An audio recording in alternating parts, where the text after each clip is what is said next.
Hey everyone, I'm Ashleigh Banfield, and this is Drop Dead Serious, and welcome to Hopetown Inn and Marina, where I am in Abaco Inn in the Bahamas. If you know this area, it is just, it's paradise, but there has been trouble in paradise.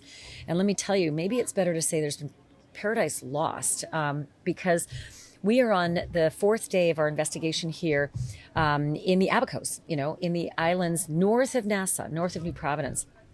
And it is tough going to get information here.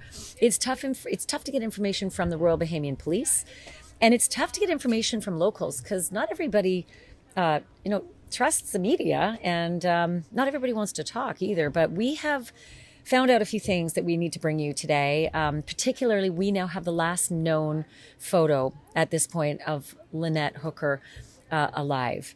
And it was taken just minutes before she and her husband, Brian Hooker, left the resort that they were spending some time having drinks at, just in late afternoon on April the 4th, a Saturday evening. There's so much information, though, in this photograph, particularly the timestamp, the clothing worn, body language, what they were doing. But I'm going even further than the photo, and I'm going to talk to the bartender who served them the last drinks. He's got some things to say, and he's clearing up a bunch of facts too, because boy, oh boy, the rumor mill gets spread here, and the worker that told me what their drinks were wasn't quite accurate, but the bartender will clear that up. But more to the photo now. This is the pool area that Brian and Lynette Hooker came to visit at about 4:30 in the afternoon on Saturday, April the 4th. As you know well by now, they threw their anchor down on their yacht Soulmate. And may I just stop down for a moment and remark on just how sad it is that the yacht that this couple shared was called Soulmate. Soulmate? Because the investigation at this point, and I will say it's an investigation, he is still considered a suspect, and that is from the authorities here in the Bahamas. The investigation's ongoing, right? And to think if it's possible that your soulmate could do what, at one point Brian was alleged to have done when he was under suspicion and being held in detention. He's not been charged with anything. He's back in the United States. He's actually in Sacramento. I'll talk about that in a minute. But so back to the photograph. So Lynette is wearing a black bathing suit, you can see if you zoom in, and a green cover-up. I have checked this with Lynette's daughter and Lynette's daughter's boyfriend, Stephen. They both say that's Brian and Lynette. You can tell by the USMC tattoo on his left shoulder, and that is definitely Lynette. And we've seen that bathing suit cover up, or at least what looks like it, in a lot of their videos and their social media videos. So she's got the cover up on, and what's so significant about that is that Brian never mentioned the bathing suit cover up when he was talking to the authorities. When he was talking to Fire and Rescue, he just said she was wearing a two-piece black bathing suit, and it wasn't a bikini. Lynette's daughter, Karli, told me it was more like a two-piece black bathing suit that, kind of looks like a one-piece, but it is two pieces. That's all Brian said. Brian said it's a two-piece black bathing suit, but he didn't say she was wearing a green cover-up over it. And now from the picture, you can clearly see that she's wearing something else that he didn't mention to the police. Also, the timestamp on the photograph, and I have to tell you this photograph, how I got it. First of all, I'd heard about the photograph, and lots of people here talk. In fact, there's a boat just back here. Actually, it's just out of. Let me just turn it this way. See the blue hull right there, the blue hull on that boat. Folks on that boat had told me about the photograph, but they wouldn't give me the name of the guy who had the photograph. It's like double secret probation. But anyway, I poked around a lot, and last night, really, really late, I was able to get this photograph from a local fisherman named Joe. And by the way, that's a wahoo that he's holding. He spends a lot of time out on the water, and everybody knows him. He's been here for a long time. He's an American guy who lives here now. And Joe was taking a picture for his mom. His mom had texted him, and he went out because it was a beautiful night, and he took a picture of the pool and the waves and the wind, and he texted it to his mom. He took two pictures, actually. One is a little more clear when you zero in to Brian. You can see his tattoo a little bit more clearly.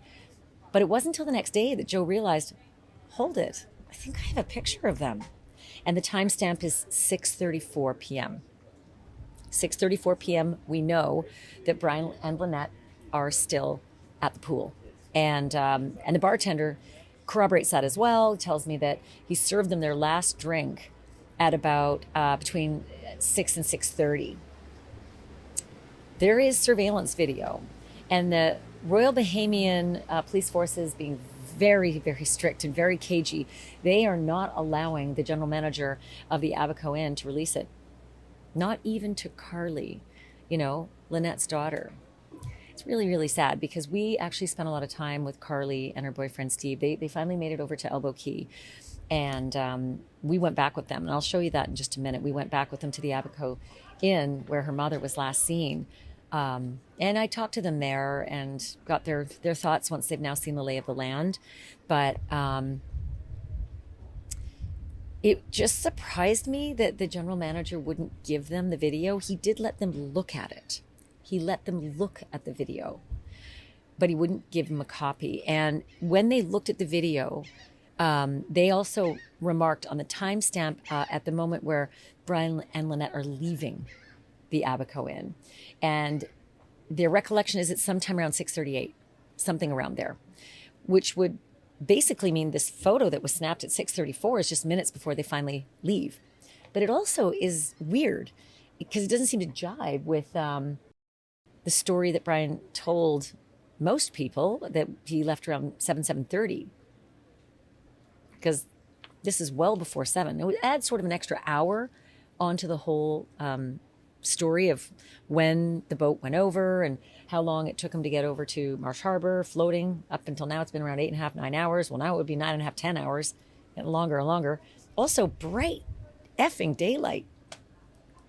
It's 6:35 right now, and I'm like almost having to do this because the sun is right in my eyes. Okay, it is on its way down, and it doesn't actually set until about 7:30, but then you've got sort of dusky daylight.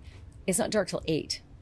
So, wow, let's just say he left around 6:45. That's an hour and 15 minutes of daylight. And that dinghy is not driving for an hour and 15 minutes.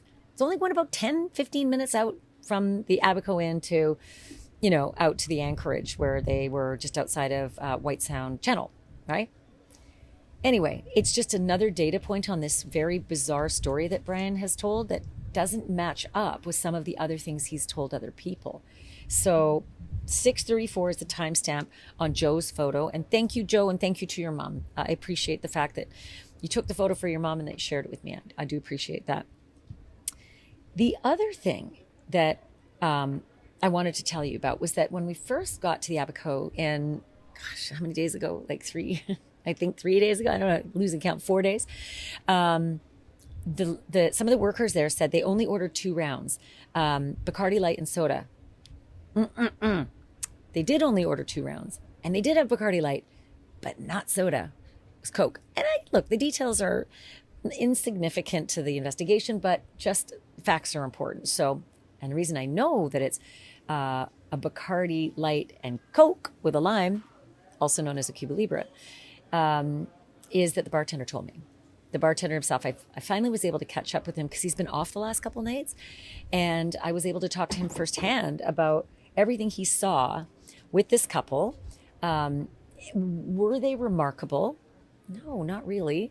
And did anybody notice anything untoward? Like, were they angry? Was he angry? Did he look like he was frustrated or annoyed? Or did anything stand out at all? And I'm telling you, basically no. Ken Sweeting is the bartender. Here's my conversation with him at the Abaco Inn. I know we're all looking for ways to make a little extra cash this spring, so check this out. Our sponsor, Free Cash, is offering a $10 bonus right off the bat with our link in the description right here. Free Cash is my new favorite app. Users earn real money just by doing simple tasks like playing games or taking surveys. You can withdraw at just $25 however you want. PayPal, Visa, even gift cards. Free Cash also has a 4.8-star Trustpilot rating right now. Click the link in my description, or you can scan the QR code to try it out for free and get that $10 bonus. So tell me about the day that couple came in here. What did you see? Okay, so Saturday afternoon, I guess around 4:30, roughly. Um, the gentleman came to the bar. His wife went straight down by the pool, so I didn't really see her, talk to her. Only she passed, kind of thing. It was a busy afternoon. The gentleman came up. He got two rum and cokes, Cuba Libres, Rum and Coke or rum and soda? rum and coke. Okay, we'd originally heard rum and soda. Thank you for clarifying that. Okay, So two Cuba Libres. Two Cuba Libres. Okay. I put white rum, coke, lime. Gave them two. They went. He carried them down by the pool. Came back up about an hour and some later. Got two more from the other side of the bar because he came from the pool area that time instead of coming from this way. Um, Gave them his second round basically of two, and he went back down by the pool, and that was it. I only served them four drinks. Did he ever talk to you? Vague. Just when I took his order, and then the second time he was like, "Oh, thank you for serving me so fast," because we were busy. We had close to 200 people there that night, kind of thing. And the second time he came up, he didn't have a shirt on, right? No shirt. First time he had a shirt. First time was when they first pulled up, original, and then when he came up the second time, he came up from the pool area. I don't know if they took a dip in the ocean or in the pool, but he came up shirtless the second time, and he was like, "Oh, I apologize because I know it's getting close to dinner time and this, that, and that." I'm like, "Dude, it's okay. You only come into the bar for a drink, and you're at the pool area anyway, so it's not a big deal." And ran his card, dealt with that accordingly, and that was basically the last time I saw either one of them. Did he seem very, very drunk or moderately drunk or? No, I wouldn't say that. I mean, he might have had a buzz going on kind of thing, but definitely didn't seem drunk. What was his mood? To me, he seemed like he was fine. Like everything was okay. It didn't seem like there was nothing going on, nothing wrong. He wasn't angry. No, not mad or angry or anything at all, kind of thing. Not towards me anyway. Yeah. So I didn't notice any wrath. I should say. He seemed like he was in a good mood. Yes. Did you enjoying himself? Enjoying. Did you ever see or hear them arguing, or did you hear raised voices? No, ma'am. I didn't see them. If they were arguing or anything like that, it would have been down by the pool area, and I work up on the other side at the up bar. There. Yeah. So they were. I mean, it seems like by everybody I've spoken to here, it was quite unremarkable, the couple that was here. It was odd. I would say. They just didn't really stand out. No. Did you see them leave? I did not. Do you know what time they left? No, not exactly. You probably have to check with the general manager or something to possibly get like feedback from footage or something, because like I said, we was busy that night, so I didn't have any control or thought to pay attention to people leaving and coming, kind of thing. Do you know what time they had their last drink? I would say it was probably between 6 and 6:30. 6 and 6:30. Yeah, roughly. So plenty of time to finish their drinks by say 6:35. Yeah, or if they got it around 6:30 by 7, kind of thing. Yeah. Supposedly they left around 7:30, but I'm not sure. This is hard to pin down. Yes, and I like I say, I was not. Some are saying 6:30. I was not paying attention. They definitely was here after 6:30. They definitely. Well, there's a picture of them at 6:34, I think it is. But then it's hard to tell exactly after that when. Yeah, when they were down at the pool at that time. I can get you a card for the manager, and maybe you can email back and forth with them, and they could possibly give you like a footage of after 6:30 and see what time they walked up or something, possibly. Did the police come and ask you lots of questions about serving them and who they were? I spoke with the police. I gave my statement and signed it and everything. same thing like what I'm telling you. I was working, so I wasn't really paying attention, and was definitely not expecting something like that to come out of it, kind of thing. That's my next question, Ken. When you found out what happened afterwards, what did you think? It was a shocker, definitely, because when they finally got pictures of who it was, and my manager showed me a picture of them, and I was like, oh, I served that gentleman. I served that guy at the bar.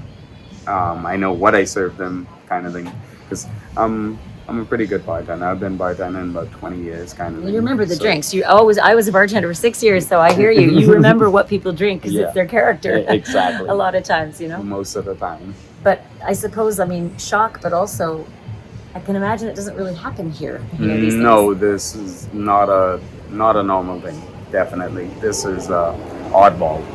Like Elbow Key is such a nice, sleepy, easygoing place. It doesn't seem like there's much crime here. It's a great spot. Very little crime. Most of the time, it would be petty, if anything, like somebody taking a box off the ferry dock because nobody picked it up, or something like petty stuff. And we don't know yet if it's a crime. It's still being investigated. But it is. Do you have a feeling one way or the other? The only thing I can say is it definitely seems weird, because the timelines and the stories don't really add up. Not in my mind. Well, I get that impression too. I appreciate it. Thank you so much, Ken. No problem. And good luck with the wedding tonight. I know you're going to be busy. Thank you. I appreciate you taking the time. Yeah, we're definitely going to be wild. It's close to 150 people we got for a wedding tonight. So my thanks to Ken Sweeting for talking to me about this. He's quite surprised, obviously, that this has all transpired. It's such a sleepy, wonderful place. This is just a story that people aren't used to around here.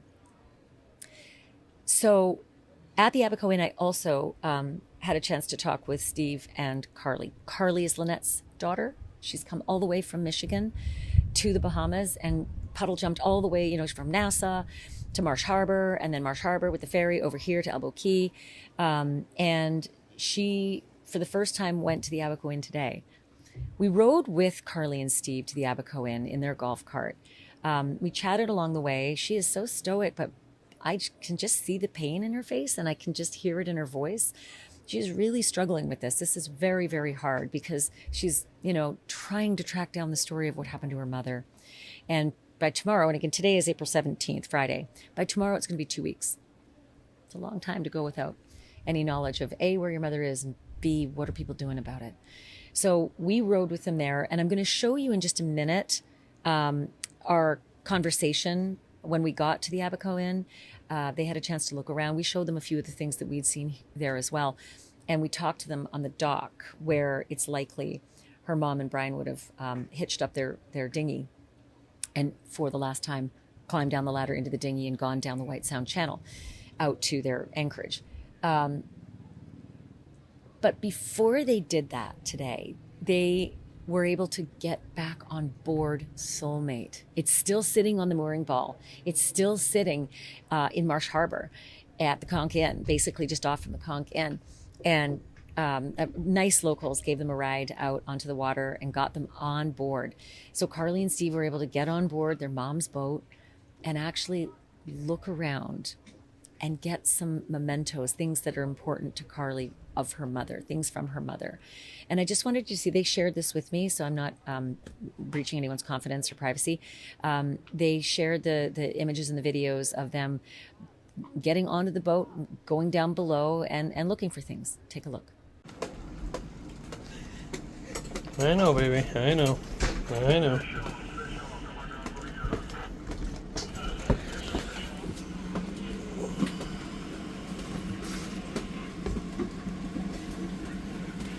So look, they spent as much time as they could trying to find things that were, important and memorable from Karli's mom, Lynette.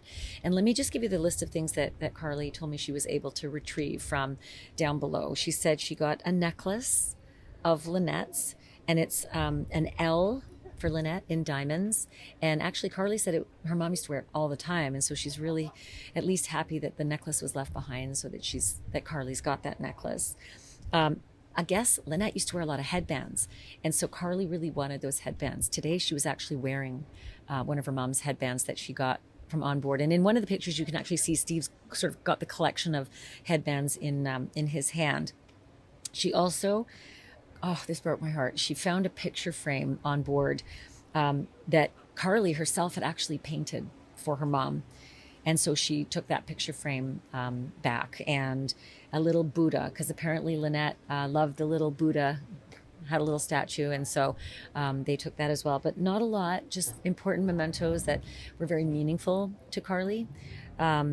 So after they finished on Soulmate, back to land, they got the ferry over here, and that's when I told you we went to Abaco Inn with them for the first time on that golf cart. And we had a chance to talk about everything they've learned since they got here, because honestly, it's for them, it was like looking at maps, trying to figure out, where did this happen? What does it look like? I don't get it. It doesn't make sense. And it makes more sense when you walk it, when you boat it, when you golf cart it, and when you try to get from A to B around here. And so I had a chance to talk to Karli and Steve down on the dock where the dinghies tie up. I had showed them the two docks where all the boaters come in with their tenders. You call it a tender if you're in a dinghy going out to a big boat. And I asked them a few questions about just how this has changed things for them. Take a look. So give me your thoughts now that you've arrived here at the Abaco Inn. I'm happy to get some answers and I'm glad to see some video of my mom, her last moments. I just got to see her at the bar and walking down to the water, but that's about it. Do you have a greater sense of the lay of the land now that you've had a chance to walk around this area where they may have parked their dinghy right here, right over there? Do you get a better feel for everything now that you're here? Yeah, I got to go on a boat ride and retrace their steps basically and see the bar that they were at before Abaco Inn and ask questions there. They didn't have any, they said nothing was out of the they said nothing. Yeah. Nothing was out of the ordinary? Out of the ordinary, yes. Yeah. And basically the water, it was high tide, but it seemed like the water was shallow enough where they could at least like touch it sometimes. So that's where I'm confused on why he didn't jump in, because he's pretty tall. So I'm just confused why he didn't jump into. Well, the more confusion comes from why didn't they follow the shoreline? Why didn't they go outside of those pilings? Where those pilings are there because it's deeper. So outside those pilings, it's shallower. A small boat doesn't have to be in deeper water to operate. This boat could have easily operated in less than 2 feet of water. He could have, if she would have fell over outside, left or right, he was going to outside the pilings to the left, he could have stayed outside the piling and it would have been 2 to 3 feet deep water, even with high tide, even with waves, which the waves don't start until you get outside that last piling usually. That's where it gets windy, that's where it gets wavy. He could have followed the shore the whole way to the left. He chose not to. Yeah. Do you have a changed sense of Brian's story since you arrived here? No, the story's been bullshit from the beginning. We've thought it was sketchy the whole time. So just seeing it in person, it just solidifies that it's sketchy to us. Yeah. You had a chance to go to Soulmate and get on board your mom's boat. Yeah. Can you tell me about that? It was really hard. It hit me like a freight train that she's not there. I felt like she was just gonna walk around the corner and just be like, "What's up?" But it's just hard. I got some of her belongings. I got her headband. I got a necklace of hers. The one you're wearing? Yep. And I got a picture frame that I made for her that I painted on, and I got something that she sewed so that just to remember her. What was it like being on board? It was really hard. Yeah, I cried the entire time. And on the way back. Thanks for the people that actually gave us the ride that we didn't know, that they just said, "Hey, do you need anything?" And we said, "Hey, can we get a boat ride?" And they offered it. The Bahamian people are some of the nicest people we've ever met.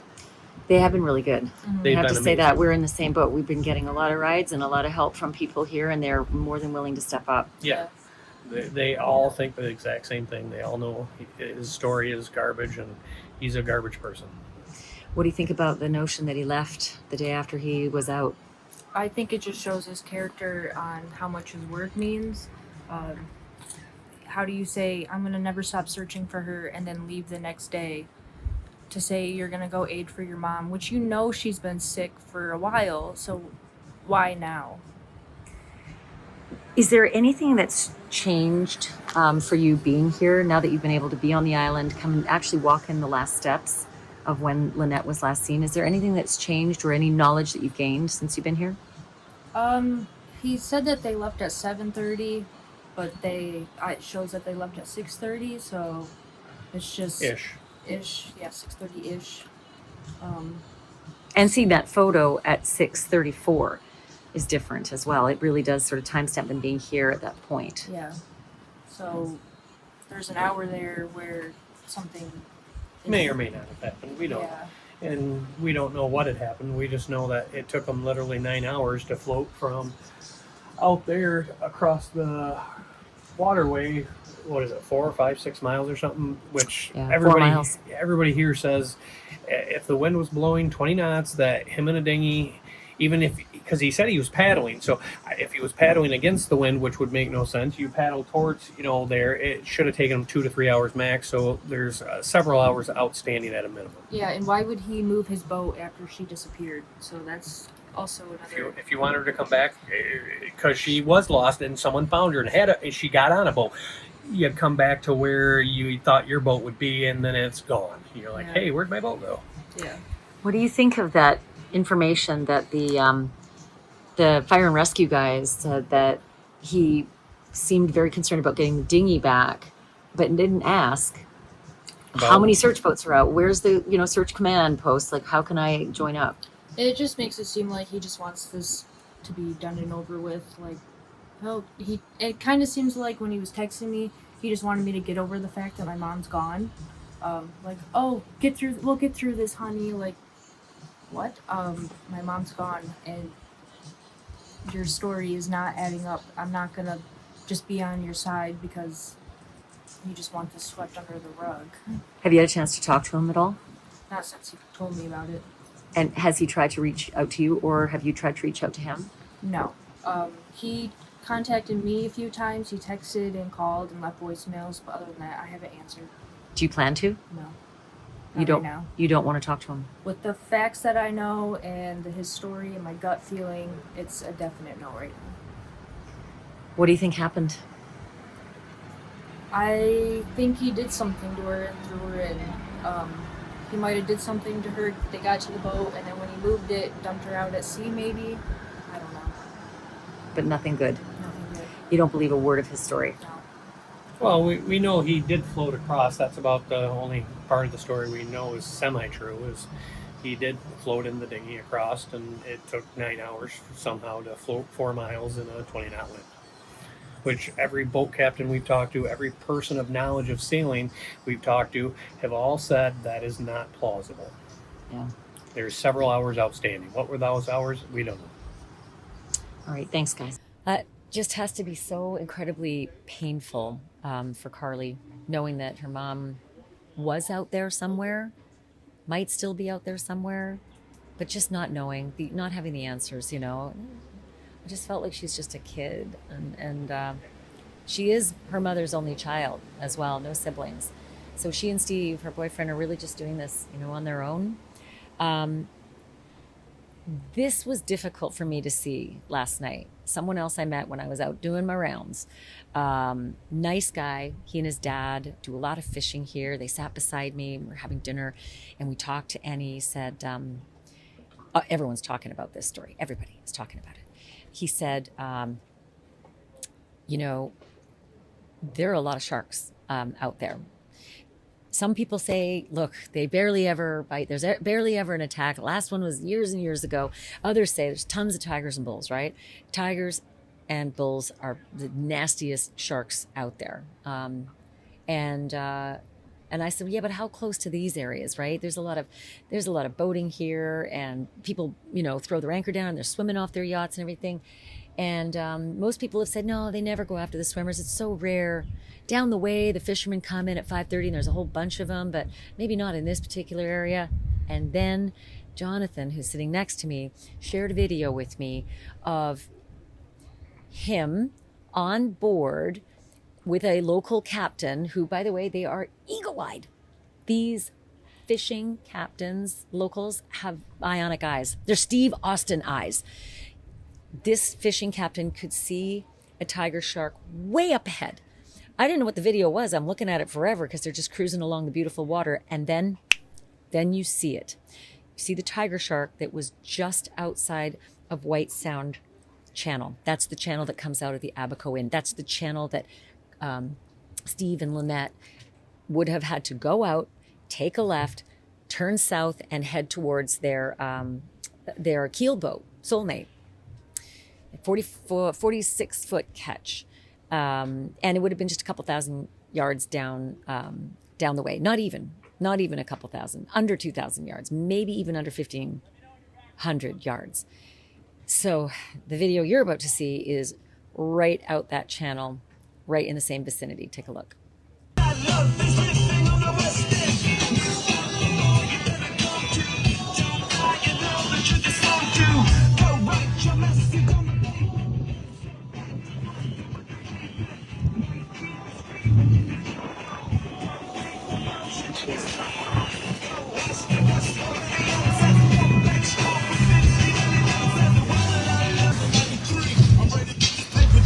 You with me? Motherfucking right. My back is looking kind of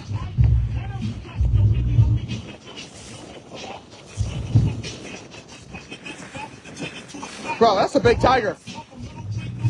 So you heard that, right? That's a tiger shark. And it was pretty big, too. That video, most importantly, was shot on Monday, April 6th. That's the day after, Brian washes up on shore, having a perilous night floating across to Marsh Harbor, and Lynette has gone overboard, according to him. So that was that thing was out there on Monday. And I looked at it as the video went by. I just thought, my God, like, it's just kind of freakish to think there are all these boaters and all these swimmers and everybody's having such a great time in the Sea of Abaco, and it's so shallow. At its deepest anywhere, maybe 15 feet, but more like 10, you can see the bottom everywhere you go. There are no massive keel boats that come in here. They wouldn't clear, they just wouldn't clear their keels. Some of them draw like, I was on a keel boat that drew 9 feet. It couldn't have sailed in the Sea of Abaco. So you see a lot of sport fishing boats here, and you do see a lot of keel boats, but you just don't see the giant keel boats that have a really deep keel to keep them from, keeling over.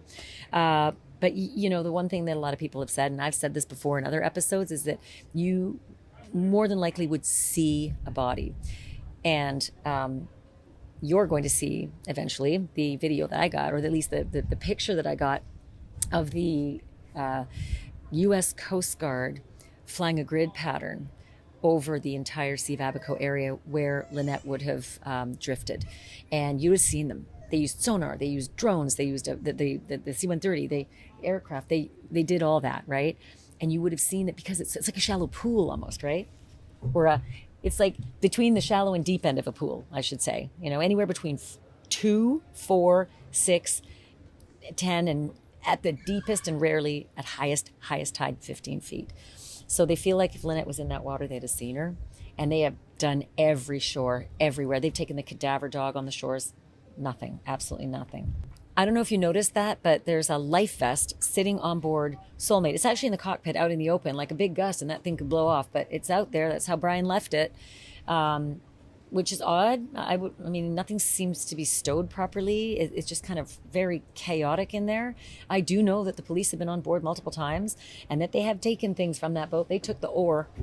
They took the oar that Brian used. He said he lost one oar and he told friends he had another one that was broken, a broken oar. Hell to the no, it wasn't broken. I saw it. I saw the photograph of it on Soulmate. He brought it back up on Soulmate, and it was a full-on paddle, y'all. Yes, it had the pin in the middle, but it was not broken, and there was no receptacle for the pin in that little dinghy that they had. So those oars wouldn't have been used as oars. They'd have been used as paddles. And in fact, you're going to hear Oh man, the information that Brian gave about how he paddled and where he paddled. You're going to hear that in tomorrow's episode, because it is like none of it adds up. None of it. Where he says he was paddling furiously, it doesn't add up to me. And it doesn't add up to a lot of boaters who have followed this story. One other thing that I want to tell you about, and this really broke my heart, because I feel like we're just at the beginning of this investigation and it's such a mystery. The U.S. Coast Guard investigators who were here, they arrived in, kind of a smaller version of a C-130 with their gear, with their cadaver dog, with the kennels and all the gear, every piece of gear that they needed to be here. And they worked their tails off while they were here. And it was hard too, because they didn't have their own boats. They had to rely on the Bahamians to come pick them up and take them around and show them where things are and give us a lift over to that island, Lubber's Quarters, so we can go take the dog over there to search. And that was really hard, but they spent, I would say, about 4 days here. Tuesday, Wednesday, Thursday, Friday, 3.5. And they left today. I mean, there was just so much that they could do, right? But that C-130-ish, it's not a C-130, but it looks like one, and it opens up the back. They went back stateside. That doesn't mean the investigation's over. And in fact, like I said before, I heard on Bahamian Authority from his lips that Brian is still considered a suspect. But and there's no statute of limitations on murder in the U.S., and you can be charged with murder in the U.S.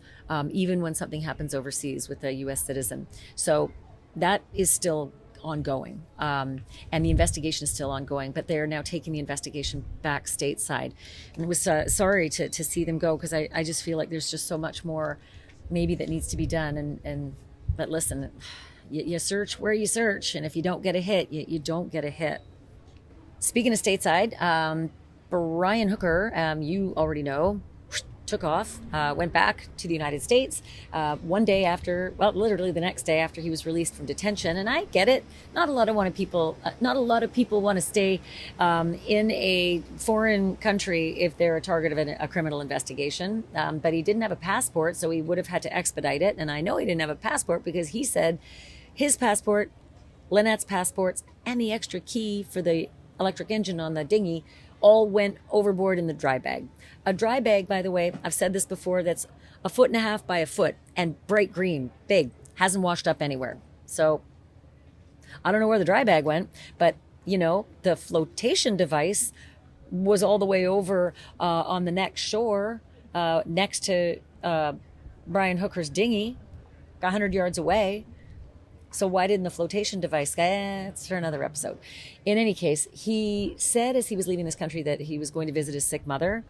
And I can tell you that we have learned, law enforcement, that he is in fact in Sacramento.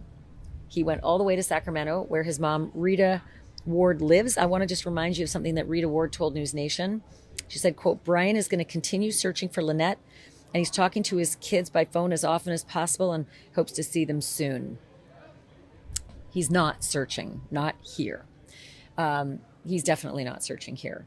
And to our knowledge, we don't even know if he ever did get out on a search boat at any point. We only know that the fire and rescue guys told us he was more concerned about how do I get my dinghy back, and didn't ask where's the central command for search? What do we do from here? How many boats you got out there? There was no questions at all about the progress or the logistics of the search and how he could join it. He didn't ask at all. He just said, how do I get my dinghy back? I also understand that, though. I'm going to mitigate this a little by saying if you are a boater on a keel boat, a sailboat, and you throw anchor, you can't walk to land. You have to have a tender. You have to have a smaller boat, a dinghy or a tender, some kind of a tender. So the fact that he's asking for his tender, it stood to reason. It's an emergency. You must have one or you're on board. You're stuck on board. But it is odd that while asking for the tender, you're not also asking about the logistics and finding your wife. And this was all just a few hours after he'd washed up on shore. And I'll remind you of where Brian Hooker's head was at, because he's on a recording saying the following. I'm in Bahamas till I get my wife back. I canceled everything. We were going to go back home I'm going to renew my visa. I just know that I hate this boat. And if she doesn't come back, I'm never getting on this fucking boat. I'm going to sell this fucker. But he didn't stay here. He left really quickly. And to our knowledge, he didn't do a lot in terms of searching. He did ask a few guys, you have a boat? Does anybody have a boat? But he never followed through. And to our knowledge, we don't know that he would have had any time really, because it was 4 days, including the day that he washed up on shore before he was arrested and thrown in detention. And once he got out of detention, there wasn't any searching either because he was gone.